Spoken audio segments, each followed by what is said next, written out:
اعوذ باللہ السمیع العلیم من الشیطان اللعین الرجیم بسم اللہ الرحمن الرحیم۔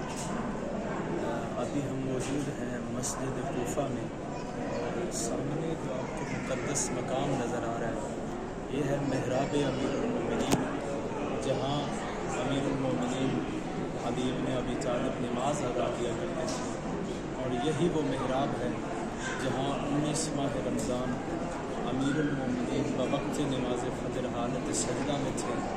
ازلم وقت عبد الرحمن بن الجمرین نے امیر المومنین کے سر اطہر میں تلوار سے وار کیا، اور یہ وہی وقت تھا کہ جب فضا میں جبریل نے بین بلند کیا، تحدمت واللہ ارکان اللہ علا وقد قتل امیر المومنین، باخدا امیر المومنین کو شہید کر دیا گیا۔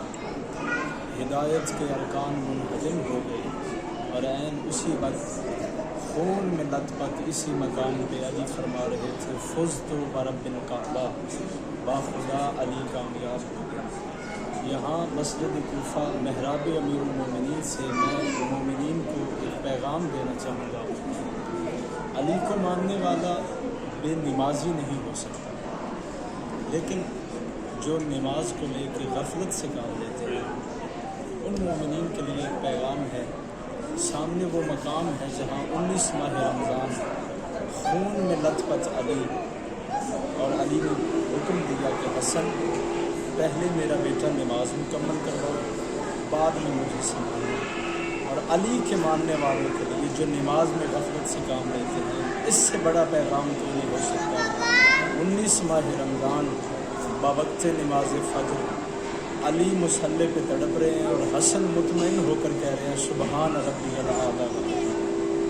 میں اس مقدس مقام پہ آپ تمام مومنین کے لیے دعا گو ہوں، پروردگار عالم بحق الحسن علی بن ابی طالب آپ تمام مومنین کو اس مقدس مقام کی زیارت نصیب فرمائے، اور امیر المومنین کی شفاعت ہمیں نصیب ہو۔